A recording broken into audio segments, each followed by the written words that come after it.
చిరు అగ్రిటెక్కి స్వాగతం అండి. మా వీడియోలు చూస్తున్నందుకు ధన్యవాదాలు. అయితే తమిళనాడు, కర్ణాటక, ఆంధ్ర, తెలంగాణ ఏరియాలో ఈ వరి వెరైటీని ఖచ్చితంగా రబీలో సాగు చేయవచ్చునండి. రబీ పంట కాలం అనగా సెప్టెంబర్, అక్టోబర్, నవంబర్, డిసెంబర్లో నారు పోసుకుని నాట్లు ఖచ్చితంగా వేసుకున్నట్లయితే ఇది ఎకరానికి 60 బస్తాలు దిగుబడి వచ్చే మూమెంట్ కనపడుతుందండి.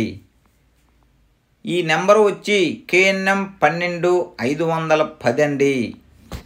ఇక్కడ మరొక ముఖ్యమైన విషయం ఏమిటంటే ఈ KNM 12-510 గింజలు ఏ వరి వెరైటీని పోలి ఉంటాయి. గింజలు ఏ విధంగా ఉంటాయంటే RNR 15-048 షుగర్లెస్ వెరైటీ సంబంధించిన గింజలు ఏ విధంగా ఉంటాయో సేమ్ అదే విధంగా ఉంటాయండి.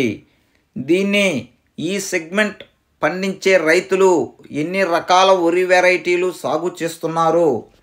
అటువంటి రైతులు ఈ వరి వెరైటీని ఖచ్చితంగా రబీలో సాగు చేసుకునవచ్చునండి.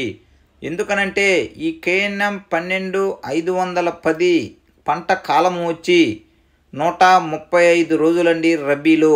అయితే దీనికి ఎటువంటి డిసీజెస్, పాంపొడ కానీ, కుళ్ళు తెగులు కానీ, నెక్ బ్లాస్ట్ కానీ ఇటువంటి డేంజరస్ డిసీజెస్ లేవండి.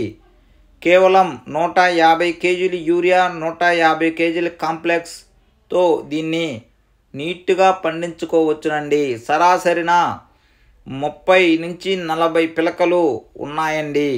అయితే ఒక్కొక్క ఎన్నుకి సరాసరిన 450 గింజలు లెక్కేసామండి. అయితే ఈ వరి వెరైటీ ఇంకొక 25 రోజులు కటింగ్ టైం ఉందండి.